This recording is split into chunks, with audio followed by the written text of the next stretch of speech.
Assalamualaikum warahmatullahi wabarakatuh.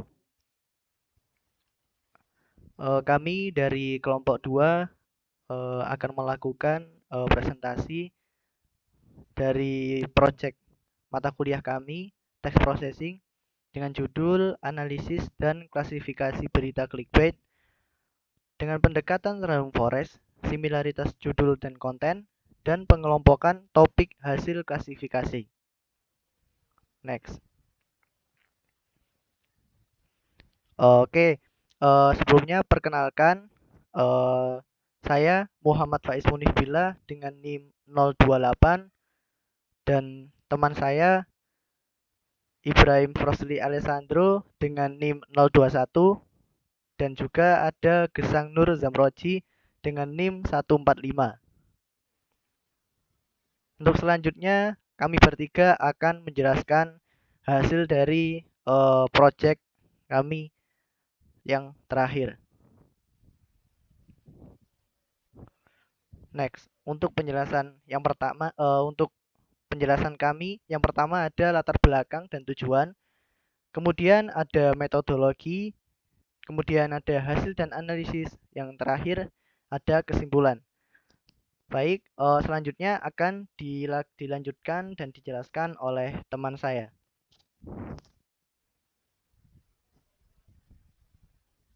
Baik, selanjutnya adalah latar belakang dan tujuan. Jadi latar belakang yang mendorong kami untuk melakukan proyek ini adalah karena di zaman sekarang ini kan sering sekali menggunakan media online dan media-media online ini biasanya nih mengarahkan judul yang sangat menarik perhatian, contohnya clickbait untuk menarik perhatian pembacanya gitu, walaupun isinya mungkin tidak sesuai dengan judul atau malah hanya ya konten tipuan dan sebagainya. Next, kami ya tentu saja kami ini menggunakan Random Forest dan Text Similarity untuk mendeteksi berita clickbait tersebut. Next. Untuk metodologi, kami scraping dari web berita yang kami cari, lalu untuk melatih datasetnya kami menggunakan Kaggle dataset. Untuk melatih model kami menggunakan Kaggle.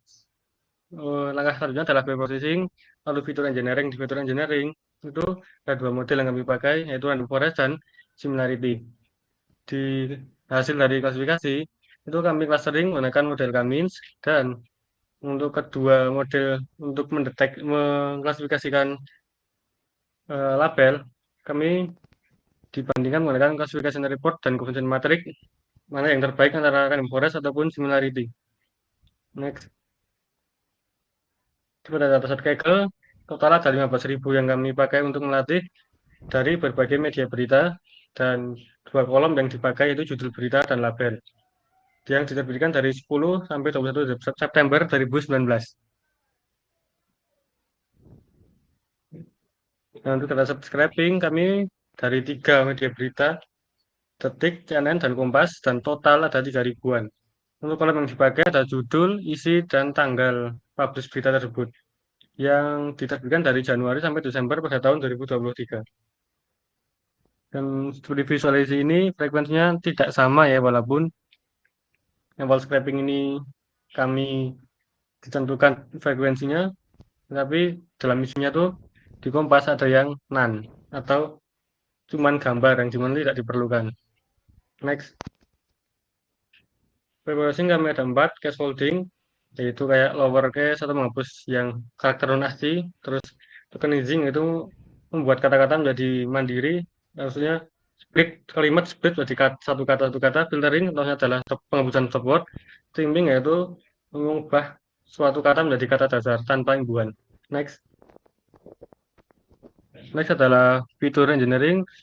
Fitur engineering yang kami gunakan adalah FDF dan word embedding, word to fact, dan fast text. FDF dan word to fact kami gunakan untuk klasifikasi model random forest dan text similarity, sedangkan untuk clustering kami menggunakan semuanya. Bedanya adalah FDF ini pembuatan setiap kata per frekuensi, sedangkan bukan per frekuensi, penghitungan frekuensi kata yang dibobotkan.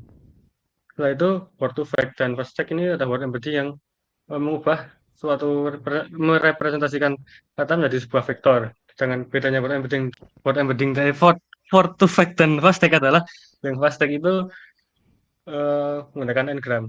Selanjutnya, next. training model random forest. Fitur engineering ada TF-IDF, butuh fact, dan fitur kata adalah ya kita menggunakan kata-kata yang muncul pada label clickbait. Sini dibandingkan dengan penghapusan stopword dan tanpa penghapusan stopword. Untuk menentukan akurasi mana pada berita clickbait atau non clickbait itu. Nah, di sini ditemukan bahwa yang terbaik adalah 0,79 dari fitur engineering TF-IDF dengan tanpa penghapusan stopword. Next.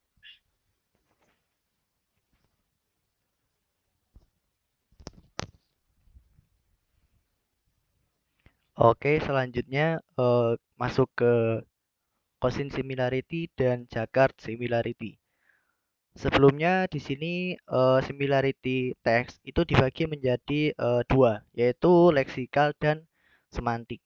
Nah, di sini kita akan menggunakan similarity leksikal yang dimana jika memiliki urutan karakter yang serupa seperti itu. Kemudian di sini ada cosin similarity yang dimana pengertian dari cosin similarity tersebut yaitu ukuran untuk menentukan tingkat kesamaan antara dua vektor dengan mengukur kosinus sudut antara dua vektor tanpa terpengaruh ukuran vektornya. Jika kalian pernah lihat rumusnya, itu ada cos dua vektor sama dengan dot product dibagi dengan dua norm dari dua vektor tersebut. Oke, masuk ke materi. Di sini labeling cosin dan Jacquard similarity sudah diperoleh dari masing-masing kombinasi. Di antaranya ada cosin similarity menggunakan TF-IDF dengan remove stop word dan berbagai lainnya bisa dilihat di screen PPT. Di sini kita asumsikan data hasil pelabelan random forest sebagai acuan untuk membandingkan kedua similarity, cosin similarity dan Jacquard similarity tersebut. Nah, di sini setelah kami melakukan eksekusi, ditemukan bahwa Jacquard similarity dengan fitur engineering TF-IDF tanpa menghapus stop word menggunakan threshold 0,002 yang menghasilkan akurasi tertinggi di antara percobaan lainnya dengan akurasi 0,75 atau 75%. Oke, perlu diketahui untuk thresholdnya di sini kami menggunakan mencari distribusi thresholdnya yaitu dari median dan mean dari suatu keseluruhan data. Kemudian kami mengambil median dan selisih mean dan standar deviasi, min dan max. Next.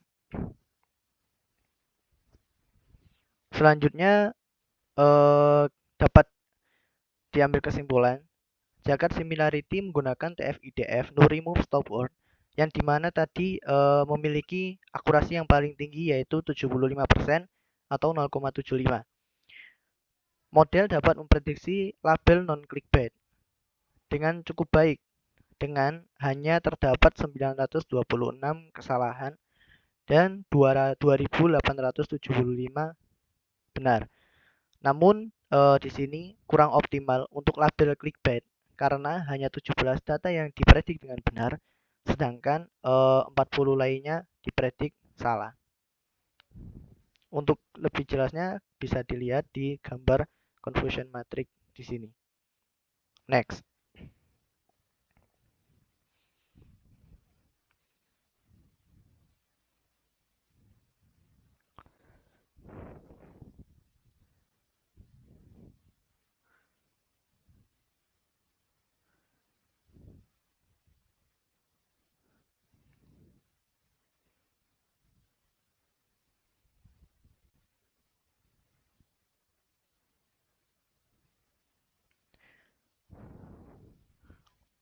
Untuk clustering K-means mungkin bisa dijelaskan teman saya.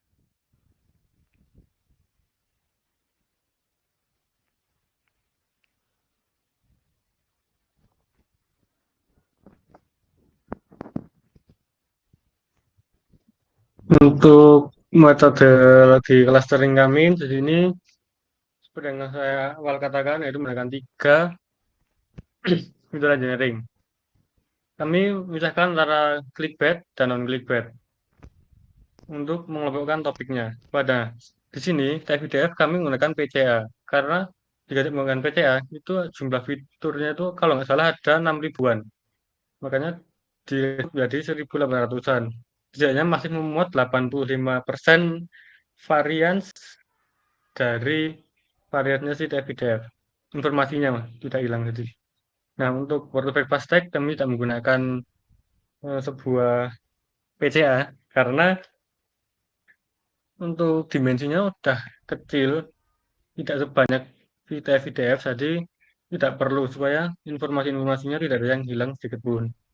Nah, untuk pemilihan K-nya kami menggunakan elbow method score, tapi di sini yang utama untuk memilih kita menggunakan elbow method. Dengan penentuan grafiknya ini lebih mana yang lebih membentuk siku atau pada titik yang selanjutnya ini lebih landai. Di sini untuk analisis selanjutnya kami mengambil yang word to fact. Kenapa word to fact? Karena jumlah kalimatnya lebih optimal, tidak terlalu banyak dan kata-katanya ini masih eh, rapi lah ibaratnya. Nah, di analisis ini adalah word to fact yang kami ambil di kuadrat 0 sampai 9, yang sebelah sebelah 0 sampai 9 kiri itu adalah label 0, yang sebelah kanan yang 12 cluster ini adalah label 1. Di sini kata-katanya cukup bisa membedakan satu sama lain walaupun masih ada yang menyampur pada satu cluster. Tapi bedanya lebih baik timbang yang ada VDF atau Fastex. Jadi nah, di sini VDF ini lebih ke kata-kata sehingga lebih sulit untuk menentukan topik. Sedangkan word to fact dan Fastex ini kan berbasis semantik atau makna pada kalimat. Nah, next.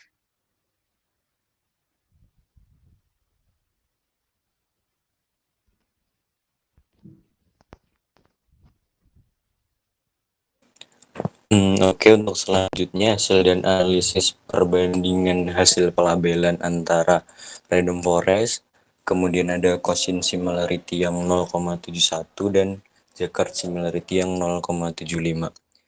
Berdasarkan ketiga gambar di atas menunjukkan bahwa random forest mengidentifikasi sekitar 3.000 data non-clickbait.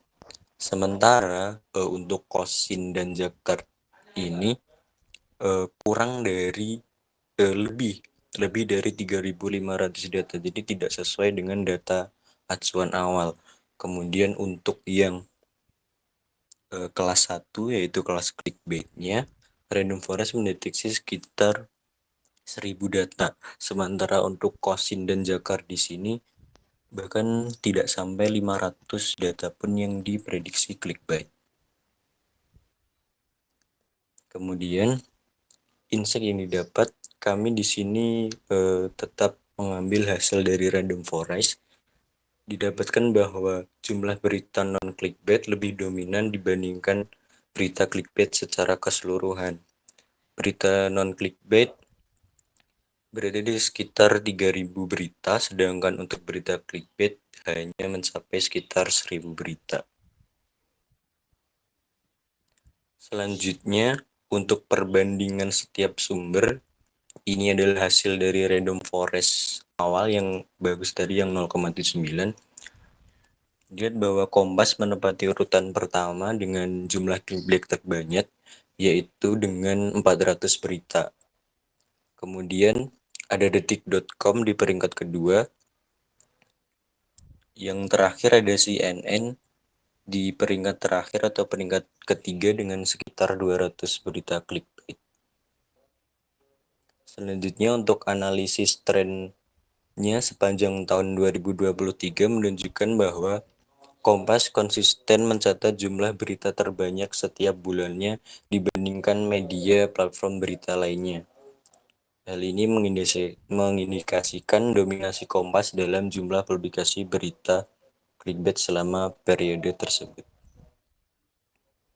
Yang terakhir untuk kesimpulannya, Berdasarkan analisis yang telah kami lakukan, Random Forest TF-IDF tanpa rumus stop word menunjukkan hasil akurasi yang terbaik dalam kasus klasifikasi berita clickbait ini.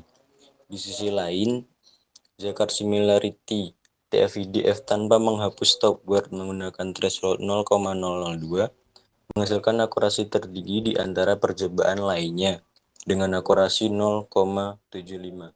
Sementara untuk kasus clusteringnya, word2vec menghasilkan hasil cluster yang optimal.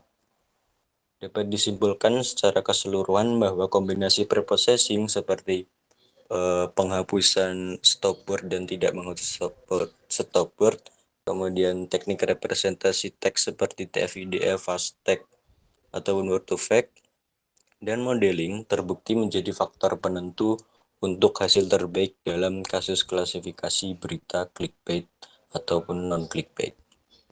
Saya kembalikan kepada Faiz. Oke, baik.